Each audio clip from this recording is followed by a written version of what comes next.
दोस्तों, अगर आप इंडिया के मैप पर उंगली रखें और किसी भी बड़े इंफ्रास्ट्रक्चर प्रोजेक्ट को ढूंढें तो वहां आपको एक नाम जरूर मिलेगा। L Larsen and Toubro. India की न्यूक्लियर सबमरीन अरिहंत किसने बनाई? एल ने। दुनिया की सबसे ऊंची मूर्ति स्टैच्यू ऑफ यूनिटी किसने खड़ी की? एल ने। अयोध्या का राम मंदिर किसने बनाया? एल ने। मुंबई का सी लिंक, हैदराबाद की मेट्रो, इसरो के रॉकेट्स के पार्ट्स, जवाब वही है, एल एल को इंडिया का इंजीनियरिंग स्कूल कहा जाता है। ये कंपनी 1938 में दो डेनिश यानी डेनमार्क के इंजीनियर्स ने शुरू की थी, हेनिंग हॉल क्लार्सन और सोरेन क्रिस्टियन टूब्रो। लेकिन आज हम इन फाउंडर्स की बात नहीं करेंगे। हम बात करेंगे उस इंसान की जिसने इस कंपनी को बिकने से बचाया।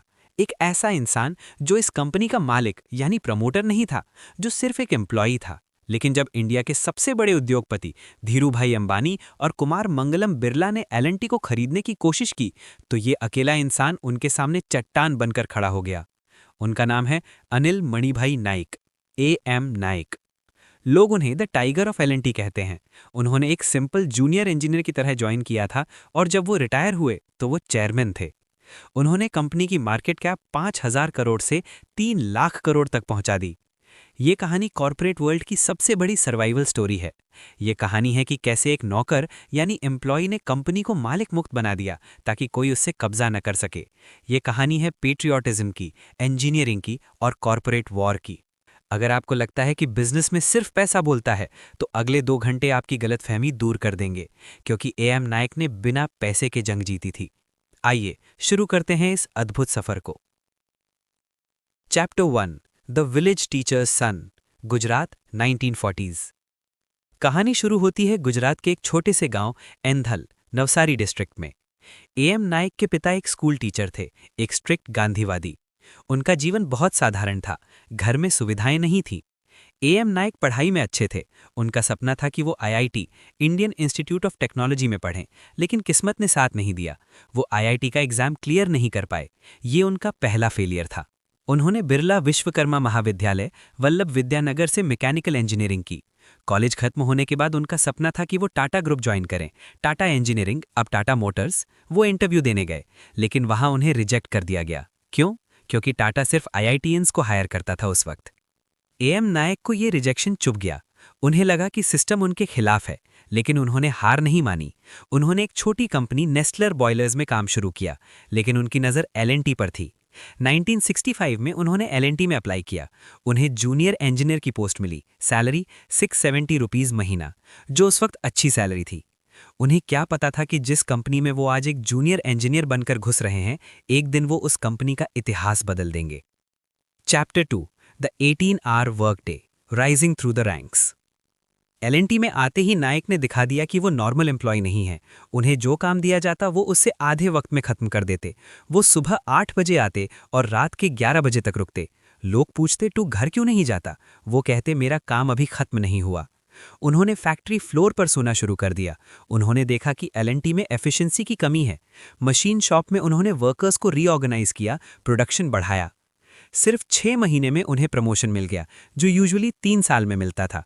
अगले 15 सालों में वो सीढ़ियां चढ़ते गए, assistant manager, manager, general manager. 1970s और 80s में मुंबई में ट्रेड यूनियंस का बहुत जोर था। दत्ता सामंत जैसे यूनियन लीडर्स फैक्ट्रीज बंद करवा देते थे, स्ट्राइक करवाते थे। L&T में भी यूनियन स्ट्रांग थी, मैनेजमेंट डरता था, लेकिन नायक नहीं डरे। उन्होंने वर्कर्स से सीधा रिश्ता बनाया। वो वर्कर्स के साथ बैठकर खाना खाते, उनकी भाषा में बात करते। उन्होंने वर्कर्स को समझाया, अगर कंपनी प्रॉफिट करेगी तभी तुम्हें बोनस मिलेगा, हड़ताल करके तुम अपना ही नुकसान कर रहे हो। उन्होंने L&T के मैन्युफैक्चरिंग प्लांट्स को जीरो स्ट्राइक जोन बना दिया। मैनेजमेंट ने देखा कि ये आदमी सिर्फ इंजीनियर नहीं है, ये लीडर है। Chapter 3, the Ambani threat, the first red 1980s। अब कहानी में एंट्री होती है इंडिया के सबसे बड़े बिजनेसमैन की, धीरूभाई अंबानी, रिलायंस इंडस्ट्रीज। 1980s में रिलायंस बहुत तेजी से बढ़ रहा था। उन्हें अपने पेट्रोकेमिकल प्लांट्स बनाने के लिए बड़ी इंजीनियरिंग कंपनी की जरूरत थी। उन्होंने L&T को देखा। L&T के पास बेस्ट इंजीनियर्स थे, बेस्ट मशीन्स थी। धीरूभाई अंबानी ने सोचा, क्यों ना मैं L&T को ही खरीद लूं। रिलायंस ने ओपन मार्केट से L&T के शेयर्स खरीदने शुरू कर दिए। देखते ही देखते रिलायंस L&T का सबसे बड़ा शेयर होल्डर बन गया, करीब 18.5%। धीरूभाई अंबानी एल&टी के चेयरमैन बन गए। उनके बेटे मुकेश अंबानी और अनिल अंबानी बोर्ड पर आ गए। एल&टी के पुराने मैनेजर्स और इंजीनियर्स डर गए। उन्हें लगा कि अब एल&टी सिर्फ रिलायंस का कंस्ट्रक्शन डिपार्टमेंट बनकर रह जाएगा, एल&टी की आज़ादी खत्म हो जाएगी। एएम नायक उस वक्त जनरल मैनेजर थे। वो बहुत दुखी थे, लेकिन वो कुछ कर नहीं सकते थे। अंबानी मालिक थे। फिर किस्मत ने पलटा खाया। 1989-90 में सरकार बदली। वीपी सिंह की सरकार आई, जो रिलायंस के खिलाफ थी। सरकारी फाइनेंशियल इंस्टीट्यूशंस एलआईसी, जीआईसी ने रिलायंस को फोर्स किया कि वो एल&टी से हटें। धीरूभाई को चेयरमैन पद छोड़ना पड़ा। लेकिन रिलायंस के पास शेयर्स अभी भी थे। खतरा टला नहीं था। नायक ने इस घटना से एक सबक सीखा। अगर कंपनी को बचाना है तो कंपनी की परफॉर्मेंस इतनी अच्छी करनी होगी कि कोई उसे खरीदने की हिम्मत न करे। Chapter 4 the Birla battle, the second red 2001। साल 2001।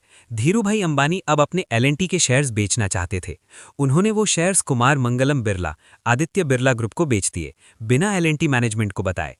अचानक खबर आई कि अब बिरला एल&टी का मालिक बन गया है, 15% स्टेक के साथ। एएम नायक, जो अब सीईओ बन चुके थे, उनके लिए ये नाइटमेयर था। पहले अंबानी, अब बिरला। बिरला चाहते थे एल&टी का सीमेंट बिजनेस। एल&टी उस वक्त इंडिया का सबसे बड़ा सीमेंट प्रोड्यूसर था। बिरला की अपनी सीमेंट कंपनी थी, ग्रासिम। बिरला चाहते थे कि वो एल&टी को कंट्रोल करें। एएम नायक ने कहा, ओवर माई डेड बॉडी। उन्होंने कहा, एल&टी एक नेशनल एसेट है, इसे किसी एक परिवार की जागीर नहीं बनने देंगे, इसे प्रोफेशनल्स ही चलाएंगे। एक बहुत बड़ी कॉर्पोरेट वॉर शुरू हुई। एक तरफ कुमार मंगलम बिरला, पावरफुल, रिच। दूसरी तरफ एएम नायक, एक एम्प्लॉई जिसके पास खुद के शेयर्स ना के बराबर थे। नायक ने अपने एम्प्लॉयज़ को यूनाइट किया। उन्होंने शेयर होल्डर्स को समझाया। उन्होंने बिरला के सामने एक डील रखी, द ग्रेट डीमर्जर। नायक ने कहा, मिस्टर बिरला, आपको सीमेंट चाहिए ना? ठीक है, हम एल&टी का सीमेंट बिजनेस अलग यानी स्पिन ऑफ कर देते हैं, आप वो ले लीजिए। बदले में आप एल&टी इंजीनियरिंग के सारे शेयर्स छोड़ दीजिए। ये डील महीनों चला। आखिर में डील हुई। एल&टी का सीमेंट बिजनेस यानी अल्ट्राटेक बिरला को मिला, और बिरला ने जो एल&टी के शेयर्स खरीदे थे वो वापस एल&टी को दे दिए। लेकिन यहाँ एएम नायक ने अपना सबसे बड़ा मास्टर प्लान खेला। Chapter 5 the L&T employees welfare trust, the fortress. जब बिरला ने शेयर्स वापस किए तो सवाल उठा, इन शेयर्स को खरीदेगा कौन? एल&टी के पास कैश नहीं था। अगर मार्केट में बेचते तो कोई और यानी कि तीसरा बिलियनर खरीद लेता। खतरा वही का वही रहता। एएम नायक ने एक ऐसा दिमाग लगाया जो इंडियन कॉर्पोरेट हिस्ट्री में किसी ने नहीं सोचा था। उन्होंने बनाया एल&टी एम्प्लॉयज़ वेलफेयर ट्रस्ट। उन्होंने कहा, ये शेयर्स किसी सेठ के पास नहीं जाएंगे, ये शेयर्स एम्प्लॉयज़ के पास रहेंगे। उन्होंने एम्प्लॉयज़ के नाम पर एक ट्रस्ट बनाया, बैंक से लोन लिया, और बिरला के सारे शेयर्स उस ट्रस्ट ने खरीद लिए। इसका मतलब क्या हुआ? एल&टी का मालिक कौन बना? एल&टी के एम्प्लॉयज़। आज एल&टी में कोई प्रमोटर नहीं है, कोई मालिक नहीं है। सबसे बड़ा शेयर होल्डर एम्प्लॉयज़ ट्रस्ट है, और सरकारी इंस्टीट्यूशंस यानी कि एलआईसी वगैरह हैं। इस मूव ने एल&टी को अनअक्वायरेबल बना दिया। अब कोई भी अंबानी, अदानी या टाटा एल&टी को खरीद नहीं सकता, क्योंकि शेयर्स एम्प्लॉयज़ के पास हैं, और एम्प्लॉयज़ कभी अपनी कंपनी को नहीं बेचेंगे। एएम नायक ने कंपनी को हमेशा के लिए आज़ाद कर दिया। इसी प्रोसेस में एम्प्लॉयज़ को जो शेयर्स मिले, उनकी वैल्यू इतनी बढ़ी कि एल&टी के पियोन, ड्राइवर्स और क्लर्क्स भी करोड़पति बन गए। नायक ने वेल्थ सिर्फ क्रिएट नहीं की, डिस्ट्रीब्यूट की। Chapter 6 building the nation, strategic projects. Company आज़ाद थी। अब नायक को दिखाना था कि एल&टी क्या कर सकती है। उन्होंने फोकस किया स्ट्रैटेजिक सेक्टर्स पर, defence, nuclear, space. 1 the nuclear submarine Arihant. India को अपनी न्यूक्लियर सबमरीन बनानी थी। ये टॉप सीक्रेट प्रोजेक्ट था। रशिया और अमेरिका टेक्नोलॉजी नहीं दे रहे थे। सरकार ने एल&टी से कहा, क्या तुम हल यानी कि बॉडी बना सकते हो? ये मुश्किल काम था। एक गलती और सबमरीन पानी के दबाव में फट सकती थी। नायक ने हजीरा, गुजरात में एक स्पेशल फैसिलिटी बनाई। वहां एल&टी ने आईएनएस अरिहंत बनाया। जब सबमरीन लॉन्च हुई तो पीएम मनमोहन सिंह ने एएम नायक की पीठ थपथपाई। 2 द मिसाइल सिस्टम्स। एल&टी ने आकाश, ब्रह्मोस और अग्नि मिसाइल्स के लॉन्चर्स और सिस्टम्स बनाए। उन्होंने K9 वज्रा यानी कि टैंक बनाया इंडियन आर्मी के लिए। 3 statue of unity. Narendra Modi, तब सीएम, का सपना था सरदार पटेल की दुनिया की सबसे बड़ी मूर्ति बनाने का। चैलेंज 182 मीटर हाई, हवा का दबाव, भूकंप प्रूफ। चाइनीज कंपनी सस्ते में बनाने को तैयार थी, लेकिन नायक ने कहा, सरदार पटेल की मूर्ति मेड इन चाइना नहीं हो सकती। उन्होंने प्रोजेक्ट लिया और रिकॉर्ड टाइम 33 महीने में कंप्लीट किया। 4. अयोध्या राम मंदिर। ये एक इमोशनल प्रोजेक्ट था। एल&टी ने इसे नो प्रॉफिट बेसिस पर बनाया। उन्होंने बेस्ट इंजीनियर्स लगाए ताकि मंदिर 1000 साल तक खड़ा रहे, बिना लोहे के यानी कि आयन के, क्योंकि लोहा जंग खाता है। एएम नायक ने एल&टी को सिर्फ एक कंस्ट्रक्शन कंपनी से नेशन बिल्डर बना दिया। Chapter 7, the IT pivot, L and T Mindtree. AM Naik visionary थे। उन्हें पता था कि इंजीनियरिंग यानी कि ईपीसी बिजनेस सिक्लिकल है, कभी ऊपर कभी नीचे।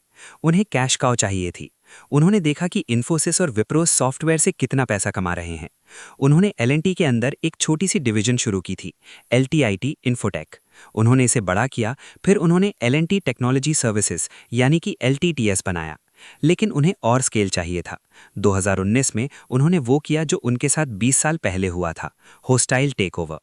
उन्होंने एक आईटी कंपनी माइंडट्री को खरीदने का फैसला किया। माइंडट्री के फाउंडर्स सुब्रोटो बागची वगैरह बेचना नहीं चाहते थे। वो रोए। उन्होंने मीडिया में कहा, डोंट किल द ट्री। लेकिन एएम नायक रूथलेस थे। उन्होंने कहा, बिजनेस में इमोशन नहीं चलता, स्केल चलता है। उन्होंने वीजी सिद्धार्था यानी कि कैफे कॉफी डे वाले, जो सुसाइड से पहले डेट में थे, उनसे उनके शेयर्स खरीदे और फिर ओपन ऑफर देकर माइंडट्री को टेक ओवर कर लिया। बाद में उन्होंने एलटीआईटी और माइंडट्री को मर्ज कर दिया, बना एलटी माइंडट्री। आज ये इंडिया की 6th सबसे बड़ी आईटी कंपनी है। एल&टी का बहुत बड़ा प्रॉफिट अब आईटी से आता है, जो कंस्ट्रक्शन बिजनेस के रिस्क को बैलेंस करता है। Chapter 8, the succession, finding the next Naik. A M Naik जानते थे कि वो अमर नहीं है। उनका सबसे बड़ा चैलेंज था, मेरे बाद कौन। एल&टी इतनी कॉम्प्लेक्स कंपनी है, टैंक से लेकर आईटी तक, कि इसे चलाना मुश्किल है। उन्होंने सालों तक अपना सक्सेसर ढूंढा। उन्होंने एसएन सुब्रमण्यम यानी कि एसएनएस को ग्रूम किया। एसएनएस कंस्ट्रक्शन बिजनेस के हेड थे, यंग, एनर्जेटिक और नायक की तरह वर्कहॉलिक। 2023 में एएम नायक ने चेयरमैन का पद छोड़ा और एसएन सुब्रमण्यम को कमान सौंपी। ये ट्रांजिशन स्मूथ था। जाते जाते नायक ने इंश्योर किया कि एल&टी का कल्चर वैसा ही रहे। वो आज चेयरमैन एमेरिटस हैं। वो अभी भी ऑफिस जाते हैं, लेकिन अब वो फोकस करते हैं अपनी फिलैंथ्रोफी पर। Chapter 9, the philanthropist, the sons promise. A M Naik के पिता एक स्कूल टीचर थे। उन्होंने मरते वक्त नायक से कहा था, बेटा तुमने बहुत पैसा कमाया है, लेकिन गांव को मत भूलना। नायक ने वादा किया था। उन्होंने अपनी पर्सनल वेल्थ का 75% चैरिटी में देने का वादा किया है। उन्होंने निराली मेमोरियल मेडिकल ट्रस्ट बनाया, अपनी पोती के नाम पर जो कैंसर से गुजर गई थी। उन्होंने नवसारी और सूरत में कैंसर हॉस्पिटल्स बनाए। उन्होंने स्कूल्स बनाए, स्किल ट्रेनिंग सेंटर्स बनाए। वो कहते हैं, मैं एल&टी से सैलरी लेता था, लेकिन डिविडेंड यानी कि शेयर प्रॉफिट मुझे एम्प्लॉयज ट्रस्ट के बराबर मिला। ये पैसा मेरा नहीं है, समाज का है। Conclusion, the Naik algorithm. तो दोस्तों, इस 100 मिनट की डॉक्यूमेंट्री से हमें क्या सीखने को मिलता है? एक जूनियर इंजीनियर जो आईआईटी में फेल हुआ, टाटा में रिजेक्ट हुआ, वो इंडिया की सबसे बड़ी इंजीनियरिंग कंपनी का मालिक बिना मालिक हुए कैसे बना? The Naik algorithm. 1. Ownership is a mindset. A M Naik के पास शेयर्स नहीं थे, लेकिन वो कंपनी को अपना मानते थे। अगर आप एम्प्लॉय होकर ओनर की तरह सोचते हैं, तो दुनिया आपको रोक नहीं सकती। Act like an owner and you will become one. 2. Defence is the best offence. Ambani और बिरला के अटैक से बचने के लिए उन्होंने एम्प्लॉयज ट्रस्ट बनाया। उन्होंने दुश्मन की ताकत को अपनी ढाल बना लिया। 3. National interest first. उन्होंने हमेशा वो प्रोजेक्ट्स लिए जो देश के लिए जरूरी थे, न्यूक्लियर, स्पेस, चाहे प्रॉफिट कम हो। इससे सरकार का सपोर्ट मिला। 4. Ruthless pragmatism. माइंडट्री का टेक ओवर दिखाता है कि वो सेंटिमेंटल नहीं है। जब बिजनेस बढ़ाना हो तो वो प्रेडेटर भी बन सकते हैं। 5. Distribute wealth. उन्होंने अकेले पैसा नहीं कमाया, उन्होंने अपने एम्प्लॉयज को अमीर बनाया। जब आपकी टीम अमीर होती है तो वो आपके लिए जान दे देती है। आमिर नायक ने हमें सिखाया कि कॉर्पोरेट इंडिया में जंगल राज हो सकता है, लेकिन अगर एक शेर खड़ा हो जाए तो शिकारी भी भाग जाते हैं। आज जब आप स्टैचू ऑफ यूनिटी देखते हैं या मुंबई मेट्रो में सफर करते हैं, तो याद रखना उस टीचर के बेटे को जिसने फैक्ट्री फ्लोर पर सो सोकर ये एम्पायर बनाया। दोस्तों, ये थी एएम नायक और एल&टी की अनकही कहानी, एकदम डिटेल में, फैक्ट्स के साथ। अगर आपको लगता है कि इस वीडियो ने आपका नजरिया बदला है, तो प्लीज सब्सक्राइब करें। ये रिसर्च आसान नहीं है। हम अगले वीडियो में किस पर डीप डाइव करें? क्या हम Naveen Jindal, the flag bearer and steel king की बात करें, या वाईसी देवेश्वर, एटीसी ट्रांसफॉर्मेशन की? अपने सुझाव कमेंट्स में दें। Engineer your destiny, keep building. जय हिंद।